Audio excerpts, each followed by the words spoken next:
अस्सलाम वालेकुम नाज़रीन। जिस मुल्क ने 2 हफ्ते मुसलसल ईरान पर जहन्नम बरसाने की धमकी दी थी, वो मुल्क कल रात चुपचाप खामोश हो गया। अमेरिका 13 रातों की मुसलसल बमबारी के बाद पहली बार एक रात कोई हमला नहीं होता है, और वजह जो बताई जाती है वो पहले कई दफ़ा अपने वीलॉग्स में आपको बता चुका हूं कि ये एक दिन ऐसा होगा।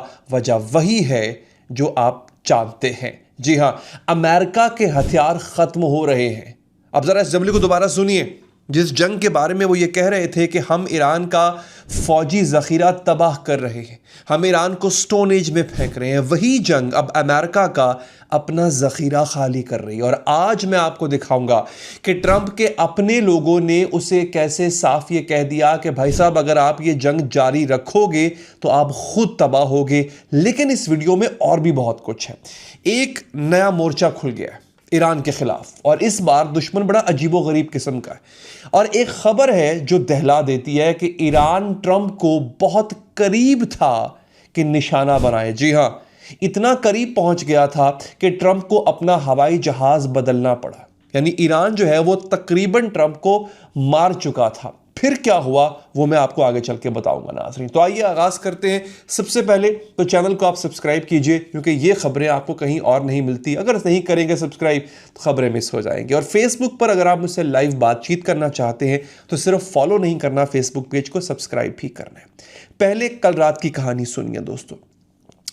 ये व्हाइट हाउस में जुम्मे और हफ्ते की शब की बात कर रहा हूं। ट्रंप अपने सबसे बड़े फौजी और सियासी लोगों के साथ बैठा था। वो ईरान पे हमले और बढ़ाने के लिए गौर कर रहा था। अगर आपको मेरा कल का वीलॉग याद हो, मैंने आपको क्या बताया था, पिक एक्स माउंटेन जहां पर ईरान के सेंट्रीफ्यूजेस पड़े हैं, उस पे अब तक का सबसे बड़ा हमला होने की तैयारी थी। और मैंने कल आपको ये कहा था कि इजराइल पूरी प्रिपरेशन कर चुका हुआ है और आज रात हमला होगा। तो कल रात हमला क्यों नहीं हुआ?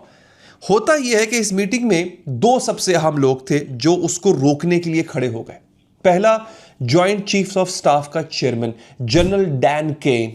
ये अमेरिका की पूरी फौज का सबसे बड़ा अफसर होता है, जैसे आर्मी चीफ कह लें आप या फील्ड मार्शल कह लें। और दूसरा खुद वाइस प्रेसिडेंट जेडी वैंस, यानी मुल्क का दूसरा सबसे ताकतवर शख्स।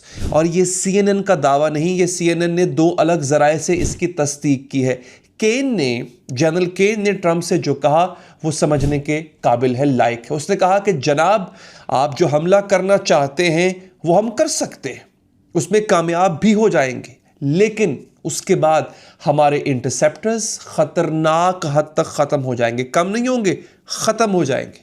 अब आप याद कीजिए, मैंने आपको बता चुका हूं इंटरसेप्टर क्या होता है। जब ईरान मिसाइल चलाता है तो उसको हवा में रोकने के लिए अमेरिका एक दूसरा मिसाइल चलाता है, उसी रोकने वाले मिसाइल को इंटरसेप्टर कहते हैं। और ये अमेरिका के सबसे महंगे और सबसे कम बनाए जाने वाले हथियार है। अगर जनरल ने ट्रंप से कहा है कि यह जखीरा खतरे की हद तक खत्म हो चुका है, तो उसके कुछ घंटे के बाद डिफेंस डिपार्टमेंट के एक और जरिए ने सीएनएन को बताया कि ऑपरेशंस होल्ड पर है, यानी रुक गए। और यहां पर यह चीज समझना बहुत जरूरी है, यह कोई अचानक नहीं हुआ। केन ने यह बात पहला बॉम्ब गिरने से पहले कही थी। जब ईरान पर पहला बम गिरा था ना 28 फरवरी को, उससे पहले जनरल केन ने कहा था, उसने कहा था कि यह एक लंबी जंग होगी, जखीरा खाली कर देगी, ना करें। और 5 महीने में 1200 पैट्रियट मिसाइल खर्च होने के बाद आखिरकार सदर के पास उसकी बात सुनने का वक्त आ गया। अब नाजरीन, वो नंबर जो उस पूरी जंग का निचोड़ है।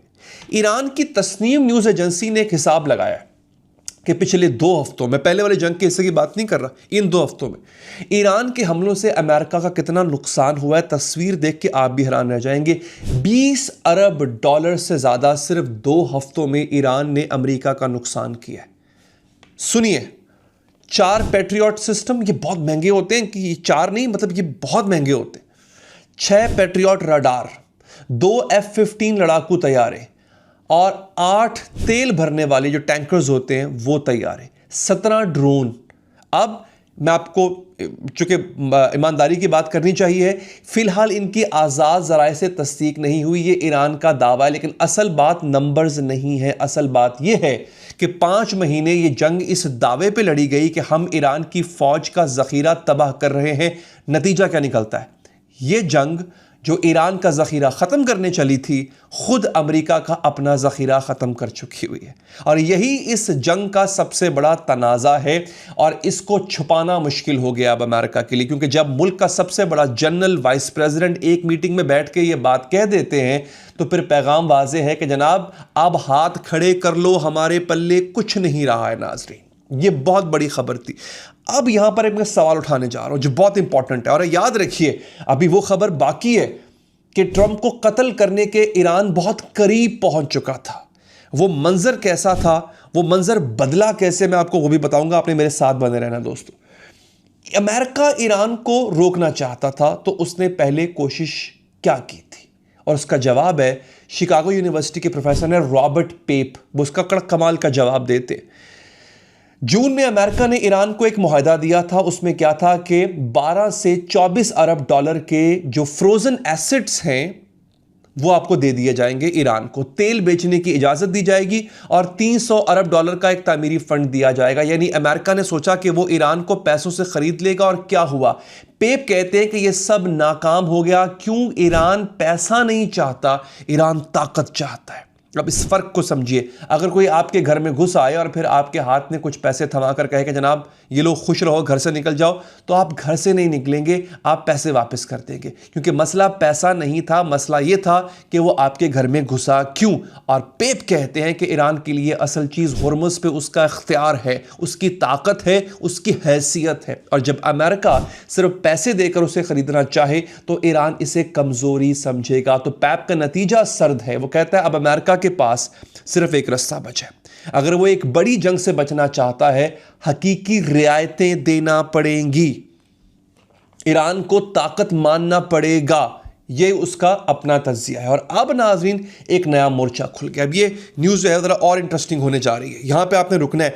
पहले ईरान और अमेरिका, या अमेरिका ईरान और इजराइल ईरान था। ईरान के खिलाफ एक नई जंग हो चुकी है शुरू, और ये अजीब दुश्मन है कैस्पियन समंदर के अंदर। ये समंदर ईरान के शुमाल में वाक़ है, और अब तक ये ईरान और रशिया के लिए एक महफूज रास्ता समझा जाता था, और इसी रास्ते से रशिया से, रूस से ईरान को कुमक पहुंचती थी। लेकिन कल ईरान का इल्ज़ाम है कि उसके एक तिजारती जहाज़ पर ड्रोन हमला हुआ है। ये एक सेलर को मारा गया, उसका जो मल्लाह है उस जहाज़ का, उसको मारा गया है। ये हमला किया किसने है? अब जान के हैरान हो जाएंगे, ये हमला यूक्रेन ने किया है। और अब ये समझिए कि यूक्रेन बीच में कहां से आ गया। बात ऐसी है हुजूर कि ईरान बरसों से रूस को ड्रोन और हथियार देता आ रहा था, और रूस यूक्रेन के खिलाफ वो ड्रोन और हथियार इस्तेमाल कर रहा था। जो कामाकाजी ड्रोन की टेक्नोलॉजी रूस यूक्रेन के खिलाफ इस्तेमाल कर रहे हैं वो ईरान ने दी हुई है। और अब यूक्रेन ने कहा है कि हम उन जहाज़ों को निशाना बनाएंगे जो ईरान से रूस तक ये हथियार लेकर जाते हैं। ये और ज़ेलेंस्की ने खुद इसका ऐलान किया है कि उसकी जो लंबी मार देने वाले जो ड्रोन्स हैं कैस्पियन में कामयाब रहे हैं, अब वो ईरानी जहाज़ों को निशाना बनाएगा। इसका मतलब क्या है?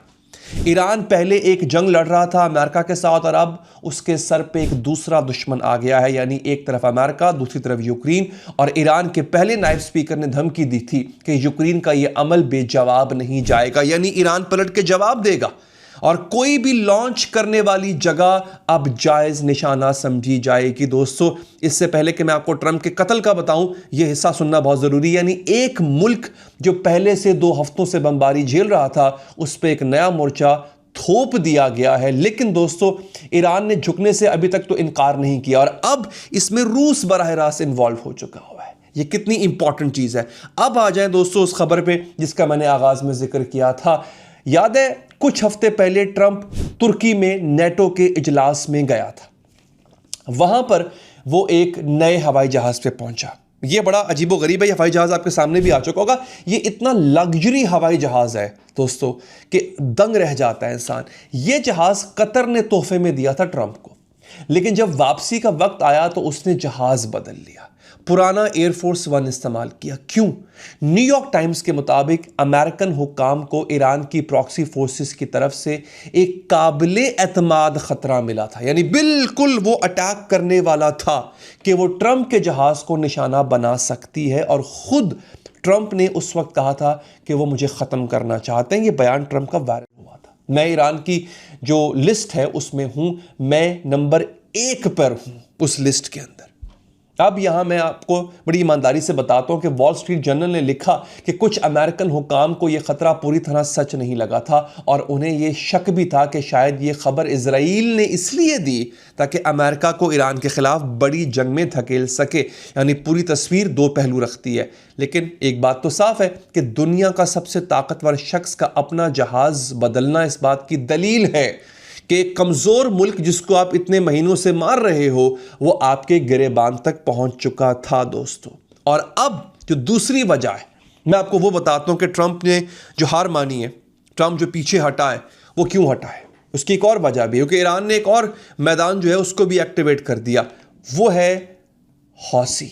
जियोपॉलिटिक्स के माहिर हैं ब्रैंडन वीशर्ट। वो कहते हैं कि इस वक्फे का सिफारतकारी से कोई ताल्लुक नहीं है। ऐसा नहीं कि सिफारतकारी की वजह से अमेरिका रुक गया। उनके मुताबिक संजीदा फौजी लोग अचानक पिक एक्स माउंटेन के लिए एक छोटे न्यूक्लियर बॉम्ब का जिक्र करने लग गए थे। मैं आपको समझाता हूं इसका। अमेरिका के अंदर ट्रंप के अपने सर्कल्स में बात होने लगी थी कि एक छोटा न्यूक्लियर बॉम्ब ईरान पे गिराएंगे। कहां पे? पिक एक्स माउंटेन, जिसका मैं जिक्र कर चुका हूं, जहां पे ईरान के सेंट्रीफ्यूजेस 300 फीट गहराई में दफन है। उसको निशाना बनाना था। फिर क्या होता है? फिर आप अगर नोट करें तो हौसी जाग उठते हैं। हौसियों ने सऊदी अरेबिया की अरामको की एक रिफाइनरी उड़ा दी और घंटों बाद भी वो आग में जल रही थी। विशर्ट कहते हैं कि मेरा ख्याल है कि हौसियों ने जो भी जंग के मंसूबे बनाए थे उनको बहुत बड़ा हौसियों ने जो हमले किए हैं उससे सऊदी अरब को बहुत बड़ा धचका पहुंचा और उनका अंदाज़ा ये है कि इसके बाद सऊदीज़ ने वाशिंगटन को फ़ोन किया और कहा कि भाई साहब आ जाओ, कोई हमला नहीं करना ईरान पे, किसी किस्म का हमला अटैक नहीं होगा। यानी ट्रंप को सिर्फ अपने जनरल ने नहीं रोका है, तेल की मार्केट ने भी रोका है और यहां पर सऊदी अरब के दबाव ने भी रोका है। अब इस पूरे मामले की एक और इंटरेस्टिंग कड़ी आ जाती है। सबसे दिलचस्प रद्द-ए-अमल जो है वो इजराइल का आता है। ये सुन के आपको और हैरानी होगी।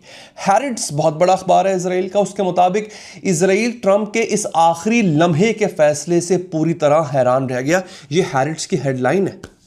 जेनेट के मुताबिक इजरायली हुक्काम ने सोचा था कि जुम्मे की रात एक बहुत बड़ा अमेरिकन हमला होने वाला है। उन्होंने पूरी फौजी तैयारी कर ली थी, लेकिन जैसे जैसे दिन गुजरा उन्हें एहसास हुआ कि ट्रंप ने हमला रोक दिया है और इजराइल को इसकी खबर तक नहीं थी। अब इसका मतलब समझिए, दो चीजें इससे साफ जाहिर होती हैं। पहली, इजराइल अकेला ये बड़ा हमला नहीं कर सकता। जब अमेरिका रुक जाए तो इजराइल के पास कोई चारा नहीं रहता, उसको भी रुकना पड़ता है। दूसरा, ट्रंप अब इजराइल को अपने हर फैसले में शामिल नहीं कर रहा, वो अपनी अलग चाल चल रहा है। और एक इजरायली अफसर ने इस वक्फे को कहा है कि यह नागुज़ीर है इसको मुलतवी कर रखना, इस वक्फे को। यानी उनका अपना कहना है कि यह जंग रुकी नहीं है, सिर्फ टली है दोस्तों। ये कितना अब इजराइल भी जानता है कि वो अकेला कुछ नहीं कर सकता और इजराइल को बिलाखिर रुकना पड़ा। अब यहां पर एक और पेशरफ्त होगी। ये वो लोग हैं जो पाकिस्तान में रहते हैं, पाकिस्तान से बाहर रहते हैं। ये मैं आगे चल के आपको एक और भी खबर देने वाला हूं, बल्कि ये इंडिया वालों के लिए खबर है। इसका ताल्लुक पाकिस्तान से भी है। बाय द वे, इंडिया में एक बहुत बड़ी तब्दीली आई है। इंडिया के जेंजी ने एक बहुत बड़ा शिकार किया है, एक बहुत बड़ा शिकारी उन्होंने खुद मारा है। मैं आपको बताऊंगा आगे चल के। पाकिस्तान के बारे में बड़ा सवाल उठाती है ये खबर। कुवैत ने पाकिस्तान के साथ एक दिफाई ताउन का मुआहदा मंजूर कर लिया है, बिल्कुल वैसे ही जैसे कुछ अरसा पहले सऊदी अरब ने किया था। सहाफ़ी हैं अनस मलिक, उन्होंने वजाहत की है कि यह मुआहदा बिल्कुल नया नहीं, ये 2023 में हुआ था, लेकिन कुवैत ने अब 3 साल बाद इसे सरकारी तौर पर नाफिज कर दिया है। सवाल यह है कि अभी क्यों? अब इससे एक बड़ी तस्वीर बनाई जाती है। पाकिस्तान के पास अब सऊदी अरेबिया के साथ भी दिफाई मुआहदा है और कुवैत के साथ भी है। यानी पाकिस्तान पूरे गल्फ के लिए सिक्योरिटी का एक अहम सुतून बन गया है। लेकिन नाजरीन, यहां पर एक बहुत संजीदा सवाल पैदा होता है। पाकिस्तान एक तरफ ईरान का दोस्त है, उसकी सरहद ईरान से मिलती है, वो अमेरिका और ईरान के दरमियान सालसी करार है, और दूसरी तरफ वही पाकिस्तान ईरान के हरीफों के साथ दिफाई मुआहदे भी कर रहा है। तो पाकिस्तान किसकी तरफ है? और इसका जवाब जो है वो शायद ये है कि पाकिस्तान किसी एक की तरफ नहीं है। तज्जियाकार इसको स्मार्ट मल्टी अलाइनमेंट कहते हैं। यानी एक ऐसी हिकमत अमली जहां आप सबके साथ ताल्लुकात रखते हैं और किसी एक के गुलाम नहीं बनते। किसी एक पे डिपेंडेंट नहीं होते। ईरान ने अभी तक इस पे खुली मुखालफत नहीं की क्योंकि पाकिस्तान उसके लिए सालिसी का काम कर रहा है और बल्कि और भी बहुत से रिलीफ दे रहा है उसको। लेकिन ये जो तवाजुन है ये रेशम के धागे पे चलने जैसा है, कोई माने ना माने ये बहुत ही नाजुक है। कामयाब रहा तो पाकिस्तान खित्ते की एक बड़ी ताकत बन जाएगा और अगर खुदा ना खासा जंग और बढ़ी तो पाकिस्तान से किसी एक तरफ खड़े होने का दबाव भी बढ़ सकता है। और आखिर में दोस्तों, हिंदुस्तान से एक छोटी मगर बड़ी खबर है। वो कॉकरोच तहरीक याद है जिसकी बात हमने पिछली वीडियो में की थी? उन नौजवानों ने अपनी पहली बड़ी जीत हासिल कर ली है। हिंदुस्तान के तालीम के वजीर हैं धर्मेंद्र प्रधान, उन्होंने इस्तीफे का ऐलान कर दिया। यही उनका सबसे बड़ा मुतालबा था। और आप याद कीजिए जब ये तहरीक शुरू हुई थी तो हुकूमत ने कहा था कि वो झुकेगी नहीं, किसी मुतालबे को वो नहीं मानेगी। लेकिन जब ये तहरीक पूरे मुल्क में फैल जाती है तो मोदी हुकूमत उसकी वुस्सत देखकर हैरान रह जाती है। मोदी साहब ने बड़ी कोशिश की खुद भी जेंजी बनने की, लेकिन वो बन नहीं पाए। बिलाखिर नौजवान जीत गए और हुकूमत को झुकना पड़ गया। ये पैगाम आपके लिए भी है, पाकिस्तानियों के लिए भी है दोस्तों। अपने हक के लिए अगर लड़ना हो तो इनसे लड़ना सीखो। अपना बहुत ख्याल रखिए नाजरीन। अल्लाह निगहबान।